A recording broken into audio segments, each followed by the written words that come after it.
قربانی کا سارا واقعہ یا قصہ ایک خواب سے تعلق رکھتا ہے۔ روایتوں میں لکھا ہے کہ ابراہیم سلام علیہ نے اپنے بیٹے کو خواب میں ایک چھری سے ذبح کرتے پایا اور اگلے ہی دن اس کو اللہ کی طرف سے حکم سمجھ کر سچا کرنے لگے۔ اگر یہ مان بھی لیا جائے کہ آپ نے یہ خواب بند آنکھوں سے دیکھا، تو بند آنکھوں سے خواب دیکھنے کا ذکر سورہ یوسف میں بھی موجود ہے۔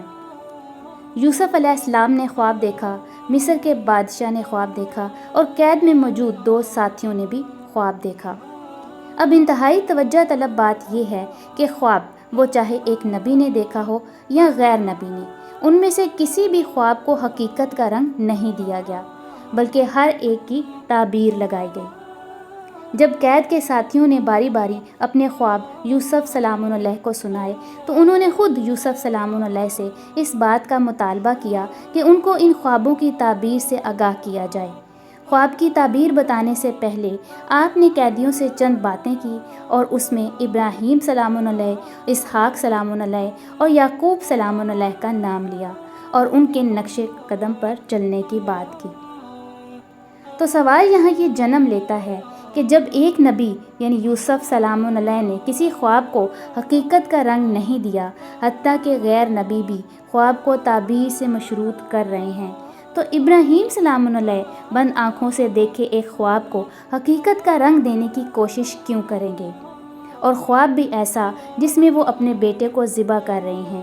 کیا آج آپ میں سے کوئی ایسے خواب کو حقیقت کا رنگ دینے کو تیار ہے؟ اپنے بیٹوں کو ذبح کر سکتا ہے؟ سوچیں۔ نہیں نا، تو پھر کیا ایک نبی سے ایسی توقع کی جا سکتی ہے؟ ابراہیم سلام علیہ جو یوسف سلام علیہ کے آباء میں سے ہیں اور اللہ کے نبی بھی، دونوں نبیوں کی سوچ اور سمجھ میں یہ فرق کیسے آ سکتا ہے کہ ایک نبی ہر خواب کو تعبیری نظر سے سمجھے اور دوسرا نبی خواب کو حقیقت کی نظر سے دیکھے؟ آپ کے نزدیک کون سا عمل درست ہے؟ سچ کیا ہے؟ آپ ایسا کوئی خواب دیکھنے کے بعد کیا کرتے ہیں؟ کسی سے خواب کی تعبیر پوچھتے ہیں یا اس کو اگلے ہی دن سچا کرنے پر تل جاتے ہیں؟ کیا یہاں تضاد نمایاں نہیں؟ تضاد بالکل موجود ہے، لیکن یہ تضاد انسانی فہم کا ہو سکتا ہے، کیونکہ اللہ کی آیات تضاد اور تخالف سے پاک۔ اب اس تضاد کو ختم کرنے کے لیے یا تو خواب کو حقیقت کا رنگ دیا جائے یا ہر خواب کو تعبیر سے مشروط کر دیا جائے، یا پھر خواب کو صرف اس نظر سے نہ دیکھا جائے جو بند آنکھوں سے خواب دیکھتے ہیں۔ ایک خواب انسان کھلی آنکھوں سے بھی دیکھتا ہے، جیسے آپ اپنے بچوں کے لیے ڈاکٹر، انجینئر، وکیل، پروفیسر بننے کے خواب دیکھتے ہیں، یا بچوں کی تعلیم کے لیے انہیں بیرون ملک بھیجنے کے خواب دیکھتے ہیں۔ ابراہیم سلام علیہ نے بھی اپنے بیٹے کے لیے ایسا ہی خواب دیکھا۔ اللہ کا فرمان ہے، بس ہم نے اسے حلیم بیٹے کی بشارت دے دی۔ یہاں اسحاق سلام علیہ مراد ہیں۔ اسحاق سلام علیہ جب ابراہیم سلام علیہ کے ساتھ کار تبلیغ کرنے لگے، تو ابراہیم سلام علیہ نے کہا، اے بیٹے، میرا خواب یعنی ارادہ تھا کہ میں یقیناً تجھے کار تبلیغ کے لیے الگ بھیجوں گا، اب غور کر تیرا کیا خیال ہے؟ اسحاق سلام علیہ نے کہا، اے ابا جان، آپ کیجئے جو اللہ کی طرف سے آپ کو حکم دیا گیا ہے، آپ مجھے انشاءاللہ صابرین میں سے پائیں گے۔ پس جب دونوں رضامند ہو گئے تو ابراہیم سلام علیہ نے مشن عظیم تبلیغ کے لیے انہیں کہیں دور بھیج دیا، اور ہم نے اسے ندا دی، اے ابراہیم، آپ نے عملاً حکم یعنی ارادے کو سچا کر دکھایا ہے۔ یقیناً ہم تو اسی طرح ایسے محسنین کو بدلہ دیتے ہیں۔ یقیناً یہ ایک واضح ٹیسٹ تھا، اور ہم نے اس کو بیٹے کی عظیم جدائی کا بدلہ دیا، اور ہم نے بعد والوں میں اس واقعے کو بطور مثال چھوڑ دیا، اور ابراہیم پر سلام ہے۔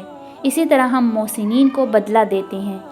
بے شک وہ ہمارے مومن بندوں میں سے تھا، ہم نے اسے اسحاق کے نبی بننے کی بشارت دی جو صالحین میں سے تھا۔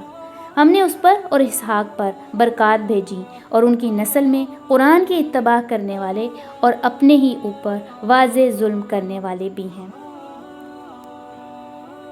یہ ہے ابراہیم سلام علیہ کی اصل سنت۔ اب آپ سب سے گزارش ہے کہ آنکھیں کھولیے اور آیات میں موجود ایک ایک لفظ اور ترجمے پر غور کیجیے جو آپ کے گھروں میں موجود ہے۔ ان آیات میں نہ تو اسماعیل سلام علیہ کا نام لیا گیا اور نہ ہی اللہ کی آیات میں کسی چھری کا ذکر ملتا ہے، اور نہ ہی دمبے نما کسی جانور کا جو کسی دیو ملائی، جادوئی یا طلسماتی کہانیوں کی طرح اچانک سے نمودار ہوتا ہے۔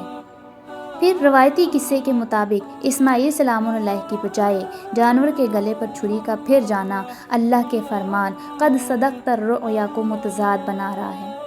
تو حقیقت یہی ہے کہ ابراہیم سلام علیہ نے اپنے بیٹے اسحاق سلام علیہ کو اپنے سے دور کسی علاقے میں قارئ تبلیغ کے لیے بھیجا، دین کے مشن کے لیے بھیجا، اور یہ ابراہیم سلام علیہ کی اصل سنت ہے۔